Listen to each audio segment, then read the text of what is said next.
શ્રી હનુમાન પુરાણ પુષ્પ 17। હનુમાનજીનો સ્વભાવ મિલનસાર હતો। વાનર સહજ ચંચળતા અને અહમ તો ઋષિમુનિઓના શ્રાપથી ક્યારનાય નિર્મૂળ થઈ ગયા હતા। એટલે વાલીપુત્ર અંગદ સાથે થોડા સમયમાં જ ગાઢ મૈત્રી થઈ ગઈ। અંગદ અને હનુમાનજી એકવાર વાલીના મહેલમાં વાતો કરી રહ્યા હતા। બંનેની વાતોનો વિષય હતો રાક્ષસોના અત્યાચારોનો। સદાય શાંત દેખાતા હનુમાનજી રાક્ષસોની વાત આવતા જ ઉશ્કેરાઈ જતા। એમની આંખોમાં લાલાશ દોડવા લાગતી। હનુમાનજી દાંત ભીસી બોલ્યા, અમે આ રાક્ષસો આ ભૂમિને ભારે લાગે છે।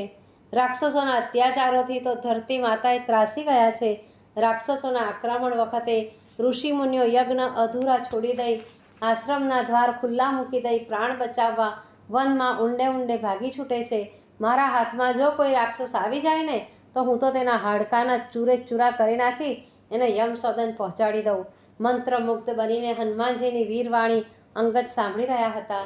હળ પછી પર હાથ ટેકવતા એ બોલ્યો, મિત્ર મારુતિ, અત્યાર સુધી તને કોઈ રાક્ષસ ભેટ્યો છે ખરો? ના રે ના, અમારા પ્રદેશમાં રાક્ષસ ક્યાં જોવા જ મળે છે? તો પછી રાક્ષસો વિશે આટલી બધી વાતો મારા કરતાંય વધુ તે જાણી ક્યાંથી? અંગદે આશ્ચર્ય વ્યક્ત કર્યું। ભાઈ, હનુમાનજી બોલ્યા, બાલ્યાવસ્થામાં મારી માતા મને રોજ પુરાણ કથાઓ કહી સંભળાવતી।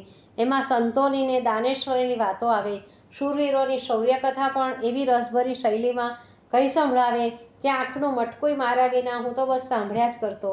એમાં રાક્ષસોના અત્યાચારની વાત આવી ત્યારે મારો પિત્તો 7મે આસમાને પહોંચી ગયો હતો। આવા અધમ રાક્ષસોને તો રોડી નાખવા જોઈએ એવી વાત હવામાં મુઠ્ઠી ઉગામીને મેં કરી હતી।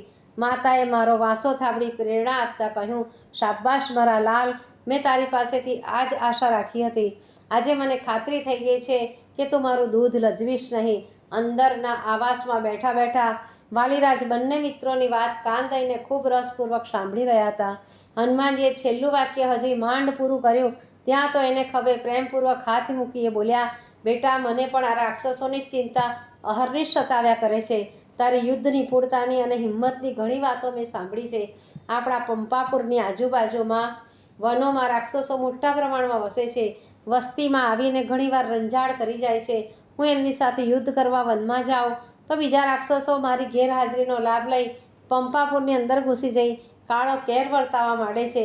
મારી ગેરહાજરીમાં પંપાપુરની રાક્ષસો ભાર મારે માથેથી તું જો ઉતારી લે તો એ રાક્ષસોની સમસ્ત જમાતને જળમૂળથી જગત પરથી ઉખાડી નાખું। વાનરરાજ વાલી સમક્ષ હાથ જોડીને હનુમાનજી બોલ્યા, મહારાજ, હું આપનો અદનામાં અદનો સેવક છું। આજ્ઞા આપો તો વનમાંથી વીણી વીણીને રાક્ષસોનું નિકંદન કાઢી નાખું। હનુમાનજીની વીરવાણી સાંભળી વાનરરાજ વાલીના આનંદની અવધિ ન રહી। એ જ વેળા જાહેરાત કરતા વાલી બોલ્યો, હનુમાન, આજથી મારા સચિવ પદે તારી નિમણૂક કરું છું। આપણે બંને સાથે મળીને આ ધરાને રાક્ષસ વિહોણી કરવાની છે। પોતાના પરમ મિત્રને મંત્રી પદ મળ્યું એટલે અંગદ તો ખુશ થઈ ગયો। વાલની વિદાય થઈ બંને મિત્રો બહાર નગરીમાં ફરવા નીકળી પડ્યા। અંગદે નગરીનો પૂરો નકશો હનુમાનને સમજાવી દીધો। બીજા દિવસથી હનુમાને અને અંગદે પંપાપુરની આજુબાજુ આવેલા વનોમાં લટાર લગાવવા માંડી। કયો રાક્ષસ કઈ જગ્યાએ રહે છે એનો પત્તો મેળવી પોતાના મનની કિતાબમાં એની નોંધ લેવા માંડી। મારુતિને સચિવ બન્યા પછી સમસ્ત કિષ્કિંધામાં શાંતિનું સામ્રાજ્ય સ્થપાઈ ગયું। વાલી પાસે રોજ સમાચાર આવવા લાગ્યા। રોજ 2-4 રાક્ષસો ખતમ થવા માંડ્યા છે। કોઈ પરાક્રમી યોદ્ધો રાક્ષસોનો કાળ બન્યો લાગે છે। એ ખબર લાવનારા સંદેશ વાહકોના કાનમાં વાલીએ કહ્યું, એ પરાક્રમી યોદ્ધો હનુમાનજી પોતે જ છે। બસ પછી તો પૂછવું જ શું? સમસ્ત કિષ્કિંધામાં હનુમાનજીની વીરતાના સમાચાર પહોંચી ગયા। વાલી પણ હવે દૂર દૂર સુધી વિસ્તરેલા સામ્રાજ્યની સંભાળ લેવા અવારનવાર જવા માંડ્યો। હનુમાનજીએ ચારેય બાજુ એવી હવા ફેલાવી દીધી હતી કે કિષ્કિંધા બાજુ નજર કરવાની હિંમત સરખી કોઈ રાક્ષસ કરી શકતો નહોતો। રાક્ષસો અને અત્યાચારીઓ પ્રત્યે હનુમાનજી જેટલા કઠોર હતા એટલા જ વાનર પ્રજા પ્રત્યે નરમ હતા। નાનામાં નાનું બાળક કે સામાન્ય વાનર વિપત્તિમાં હોય તો 8 પહોર હનુમાનજીના દરવાજા ખખડાવી શકતા। ભાગ્યાના ભેરુ જેવા હનુમાનજી એ જ વેળાએ એની સહાય પહોંચી જતા।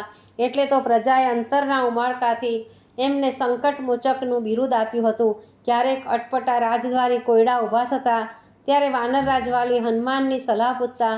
હનુમાનજી એ ગૂંચવાયેલા કોયડાનો ઉકેલ એવો સરસ લાવી દેતા કે બીજા સચિવો હનુમાનજીની કુશાગ્ર બુદ્ધિ પ્રતાપા જોઈને દંગ થઈ જતા. હનુમાનજી પોતાના સાથીદાર સચિવોનો સ્નેહ પણ સંપાદન કરી લેતા. ઘણીવાર નાના મોટા કાર્યોમાં એમને સહાય કરતા. એમના ગાંચમાં પડેલા ગાડા પોતે બહાર કાઢી આપતા. છતાં સંપૂર્ણ જશ એ સચિવોને જ આપતા. એટલે તો કોઈના અંતરમાં હનુમાનજી પ્રત્યે ઈર્ષાનો કીડો ક્યારેય સળવળતો નહોતો.